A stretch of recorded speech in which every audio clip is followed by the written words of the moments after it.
Somebody asked how I make my own dowel pin, so here's a piece of mesquite. It's square, and I chuck it up into a drill, and I sharpened it. And I've got 4 holes here, each a 64th apart in diameter. So I just take my square, and I go through the first hole, and then I go to the next biggest hole.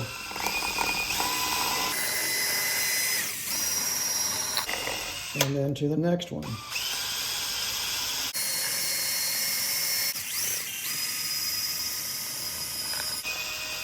And then to the final hole.